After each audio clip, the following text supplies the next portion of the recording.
right, hello YouTube. It's taken me over a year to figure like a little intro, so I don't have one. I'm just gonna say hello YouTube. I don't know, but yeah, I'm getting back into the swing of things, getting back into the YouTube game, and today we are going to talk about some tips that are going to help you start your fitness journey or maintain your fitness journey, whatever you want to call it. My eyelashes right now because my eyelashes always fall. Let's see. So far, so good. Okay. Hold on a second. I don't know. Do you guys like this background, like my living room, or would you like a more like proper background? Because I can do either. I like the living room because obviously I'm cozy. Let me get a blanket real quick. Actually, I got a pillow because I don't know. Do you guys have to sit with pillows on your thighs? Because I do. I don't know why, but yeah, I like my living room. It's cozy here. Or I can do a proper setup with like a backdrop. What do you guys like? Because I personally, when I'm watching YouTube, I don't really notice those things, like unless like the background like a little too cluttered. But this is my living room, my very, very cozy living room. So that's where we're at right now. But yeah, so with 2022 coming up, a lot of people obviously are starting with their New Year's resolutions, which I personally don't have anything wrong with New Year's resolutions. I don't know why we have such a stigma against them. Like, obviously I believe that like if you want to start something, start it now. But if you're more comfortable starting on January 1st, that's just the organized kind of person you are, that's how you stick to goals, then do it. But I'm just here to help you with that. I'm here to give you some tips. I'm not here to judge you. I don't care. I think everybody should get into fitness, which is why I'm here and why I do the things I do. Yeah, today we're gonna talk about tips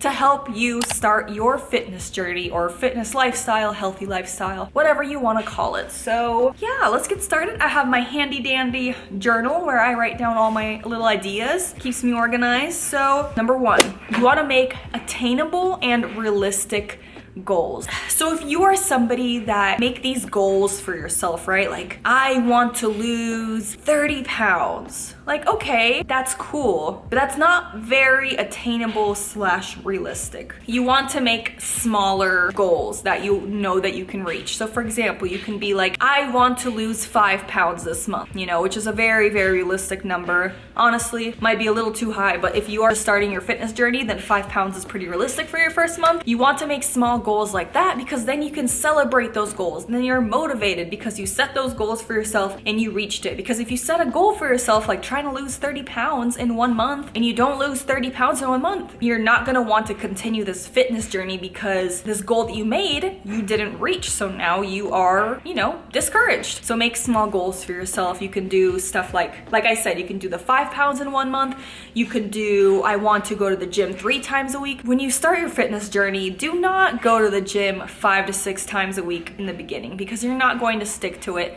Start off small, do like 2 to 3 times a week, whatever works for your schedule, and then, work your way up to 4 or 5, because 3 days a week, honestly, is amazing. You can make crazy gains and amazing progress with just 3 days a week. So 3 days a week is perfect. Honestly, chef's kiss, like keep it up. You just want to make like attainable goals for yourself, stuff that you can reach. Be smart. I love my little journal, so you can like make it look really pretty in there, write down your goals, make it a little more motivating for yourself, whatever. Just make it sustainable. Fitness should be sustainable. Number 2, you're starting this fitness journey, but the only thing I ask of you is to try to do 150 minutes of moderate to intensity activity a week, because that's just what's recommended. That's just like what's recommended. So if you're going to start this fitness journey, like at least do that. And you can do small increments a day. Like if you don't have time or you work a lot, you can do a walk during your lunch, or you can do like a 10-minute walk after you eat. You can just do like small little things like that, as long as it ends up to be like 150 minutes a week. So at least start that, because fitness shouldn't be just about aesthetics. It should be about longevity too. So there was a recent episode with Joe Rogan, Peter Attia. I don't know if I pronounced his last name correctly, but it was really good. Definitely recommend you to listen to that episode. But Peter talked about the importance of exercise, specifically cardio. And I'm not saying do a ton of cardio. He's all for weightlifting. I'm all for weightlifting. But he talks about the importance of cardio and people who have like a very good VO2 max, specifically specifically like elite leveled, they reduce their risk of all-cause mortality 5-fold. And if you're just fit, just like a fit person, somebody that just like works out, then it goes down to 3-fold, which is still amazing. So that just shows the importance of exercise. So even if you do get unmotivated, like just remember that exercise is so important for longevity. So just try to hit the 150 minutes a week, however you can. Number 3, make a list, be prepared, make a plan. So this is specifically for like if you have like gym intimidation, which I do. I just recently joined a brand new gym and I got like super intimidated. I'm fine now, but like the first day I was pretty scared, but you know, I made sure to come in with a plan. You know, I struggle with anxiety too, so that's part of why I get gym intimidation, because I feel like everybody's looking at me, which they're not. Yeah, come into the gym with a plan, write down what you're gonna do some research, follow some good accounts, you know, that are reliable, like mine. You know, there's also a ton of other accounts that you can follow that give great advice. So just make sure to follow like actual good people, like not people that are like just trying to like get money from you, if you know what I mean. I'm not going to call out names, but there's a lot of those in the fitness industry. So do your research, you know, it's like school. It's like studying for something. Just do your research. You got this, you know, it's a lot of trial and error. It's okay. That's the beauty about fitness. So if you're making mistakes, that's okay. If anything, like keep making mistakes. Like that's how you learn from them. So, but don't hurt yourself. So don't ego lift. Anyways, number 4, if you have the funds for it, hiring a trainer can be great. You know, they can at least show you, you know, how to use certain machines in the gym. They can show you the basics. You can hire an online coach too. There's a ton of great ones. You can talk to me if you'd like. I would love to help you. But the thing is about trainers, you want to have a trainer that sets you up for success. So eventually you're not going to need that trainer because they have given you all the tools and have educated you that much that you no longer need them. So it's a huge red flag if trainers like encourage you to keep purchasing from them and keep working with them because you need them and you're not gonna get anywhere without them. Like that's a big red flag. So if you have the funds, hire a good trainer. Some gyms even have like free sessions with trainers that you could take advantage of. You know, there's a lot of different things you can do. Number 5, if you have the means to do this, go with an accountability buddy. Like find somebody you know that's also trying to have like a healthy and fit lifestyle. Somebody you've been talking to, a friend. Maybe even like reach out to a friend and be like, hey, like I've been wanting to join the gym recently, but I'm a little nervous. I'm having a little bit of anxiety about it. Do you want to start going to the gym with me? And honestly, like when I used to do this in the very beginning, like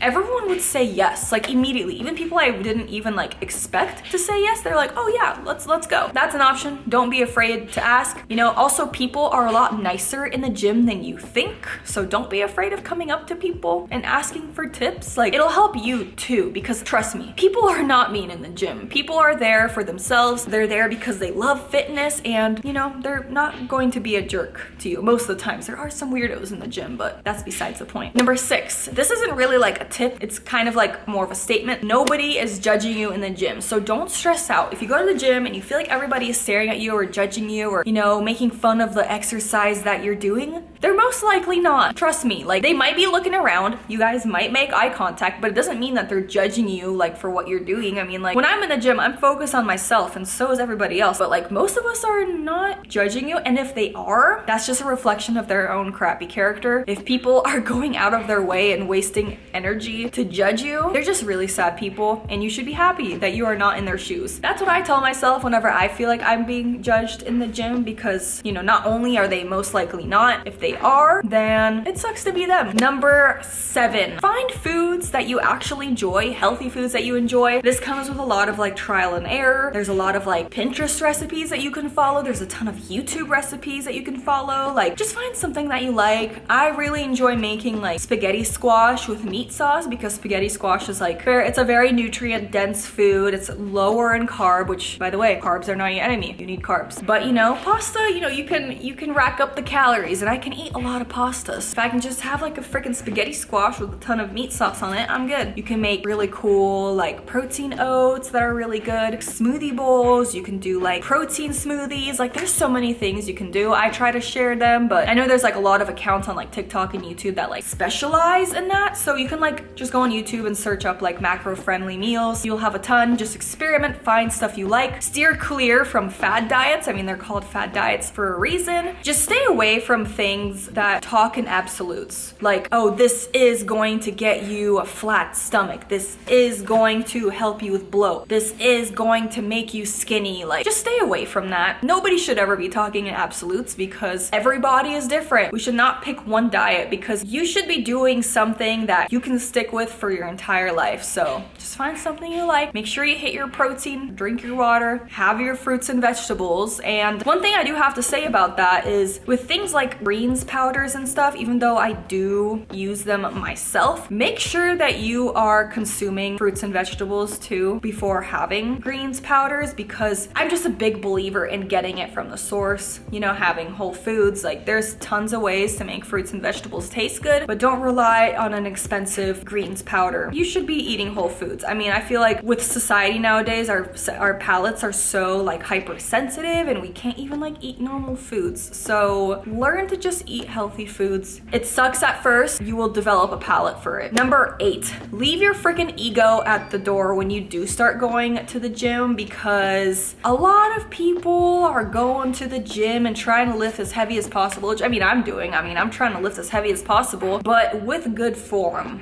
Like, don't go to the gym and think that you can immediately start rowing like 120 pounds. Get your form good, practice, and when you're ready, do the 120 pounds, whatever you want to do. I don't know, but like, don't sacrifice your form because a lot of crap can happen from that and then you'll get injured. And yeah, we're here to make mistakes, but don't ego lift. Please don't ego lift. There's so much information on our internet about form. Like, if you're doing back squats, please just really get good at back squats, get good at deadlift, practice the movement, really take it easy and be patient on yourself. Like, still push yourself, obviously, so like work harder than last time, but you don't need to be ego lifting. Like, leave that stuff at the door. Number 9, celebrate yourself. This kind of has to do with tip number 1, where I talked about making attainable and sustainable goals. If you lose like 5 pounds, like hell yeah, that's awesome. Like, celebrate that. If you hit a 5-rep PR, like that's awesome. That is still progress. Like, progress is not just the number on the scale or the inches that you've lost. Like, progress doesn't have to be physical, I guess you can say. This doesn't have to do with fitness either. It can be like nutrition. Like, oh, I made sure that I ate a serving of vegetables every single day this week. You'd be surprised. A lot of people don't even eat vegetables at all. Celebrate those wins, because that means you are going into the right direction and you're progressing and you're becoming better, and that's awesome. So keep that up. Celebrate the little wins, even if they might seem really little. Like, that's awesome. And number 10, this is going to be the last one, and you know, there's so many other tips, but these are like the most important ones that I can think of, and if there are more, totally drop them down in the comments below. I would love to make a very encouraging, you know, environment in the comments. So yeah, if you have any tips, leave them down below. Take progress pictures. I wish I took more progress pictures when I was younger. I totally didn't, because I thought I looked horrible. I thought I looked fat,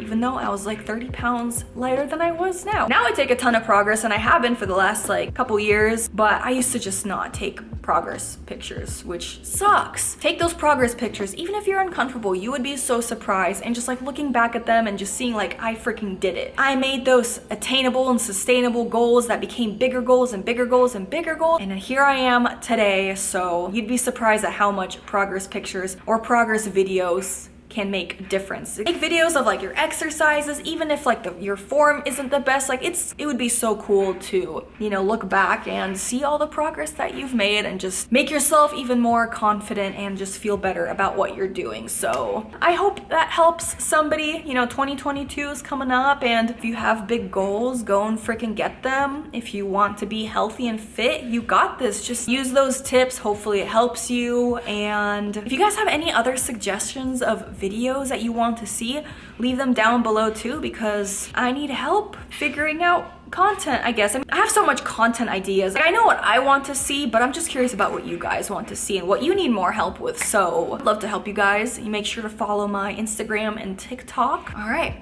bye guys.